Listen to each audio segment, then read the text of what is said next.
Hey guys, welcome back to the channel. Today's video is a revisit of the PS3 Thumbstick mod I done a few years ago. One of my more popular videos. So I thought I'd do an actual revisit this time, take you step by step through of how I actually did it. So if you want to do it yourself, you can go and do it now. I might have a couple of PS4 joysticks here. I can maybe try it as well, see if they fit. Sound a bit more up to date, but let's get into it. Right, so here we are. This is the PS3 controller with the Xbox 360 thumbsticks. It's been a while since I opened this, so let's get into it. You have a total of 5 screws, I believe, on the back of the controller here. They're just located here, here, and there. I don't think there's no hidden screw like there is in some more modern controllers, or even like the 360 controller. I have a hidden screw. Doesn't take too much to get into these, thankfully. You don't need like special tools or anything like that. So, and from my last video when I showed this modification, I seem to have lost the wee extra triggers I had for the controllers. So I'll have to see if I can come up with an alternative for that maybe in the future. Right, so that is the screws out. Let's see how we can get into this again now, if I can remember. Should just pry apart, I believe. There they are.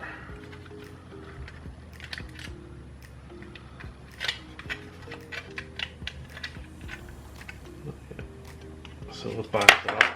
Just be careful, these wee shoulder buttons can pop out of their holders when you're taking the back case off, because similar to the I think they're the PS4 design. It catches that wee bar there, catches on the button and pulls the button out. So that is out of the way. Now what do we have here? So PS3 battery. This is screw. There's a wee small screw there. Show this guy. They're just holding the circuit board on, so we'll take him out.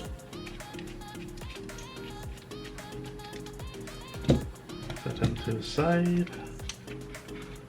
That should allow us to stick it.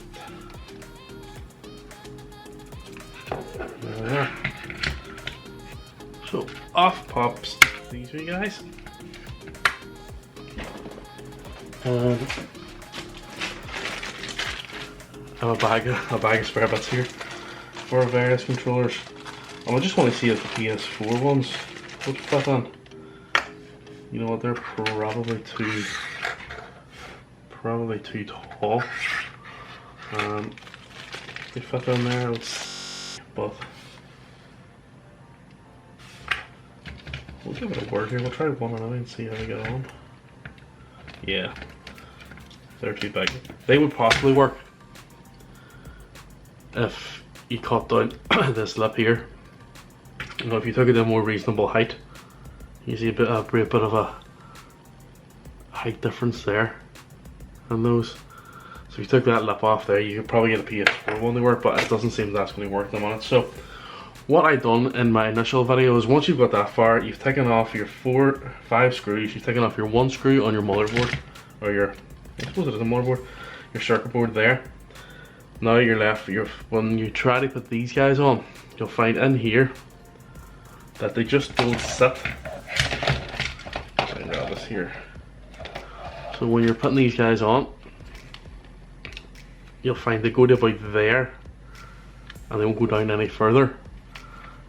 And that'll actually interfere with your case here.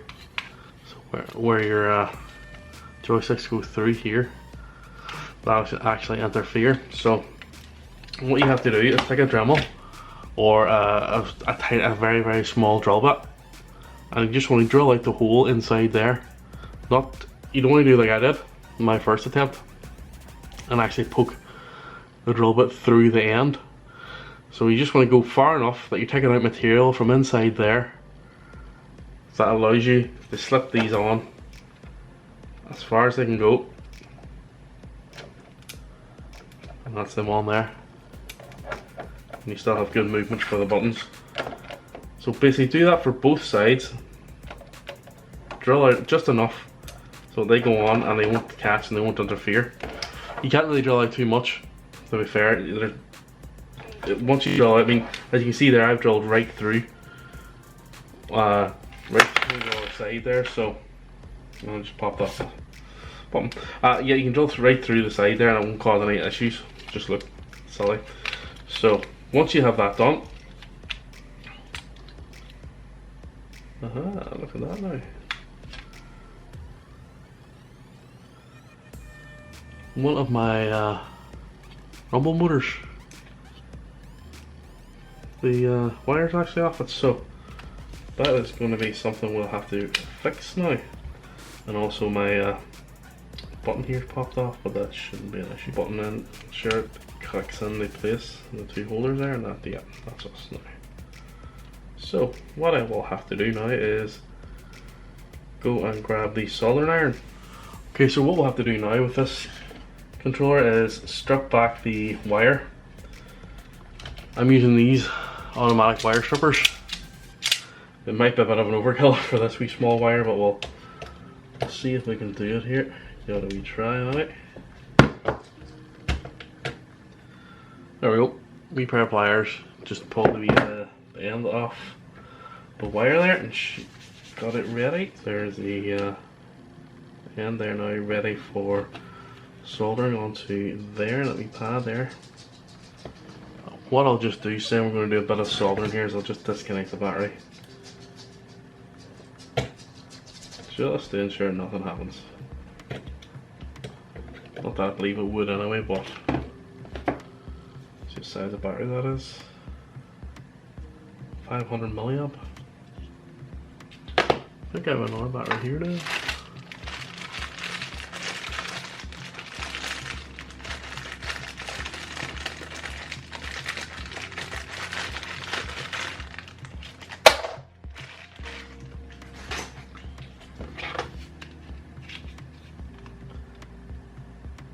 I have a 1000 milliamp battery here. So what we'll do is we'll swap this guy in. May as well when we're here. Upgrade it. Why not? So let's see if our soldering iron is ready to go. It's got a very short lead this, so it's a bit awkward. But we'll give it a try here. A bit of solder on the go here, see if we're ready. Okay. So I'm just going to put a wee fresh dab of solder on that pad.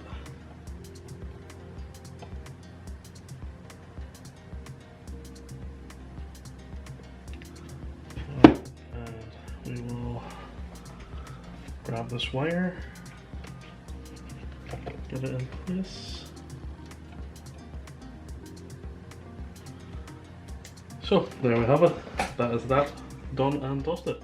What we can do now is, I mean, sometimes you can find that you can find unexpected problems when you're working on older controllers. So that is that back together again now. We have the small screw from before, which we'll just put back in here.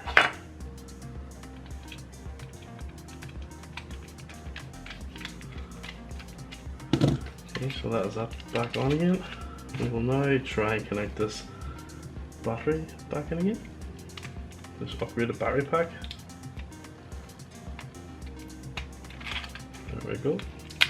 Well, I think that might actually be from a PS4 battery, but I'm not entirely sure. Well, at least it works the way the PlayStation just turned on, so. And there goes our button again for another wee one. Okay, so button retrieved again. Okay, so slip the case back on again now. Just put it on from the top like that. Get the two shoulder buttons through. Then it should be a matter of just clicking everything back into place. So we're just putting the final screws back on the controller again here now.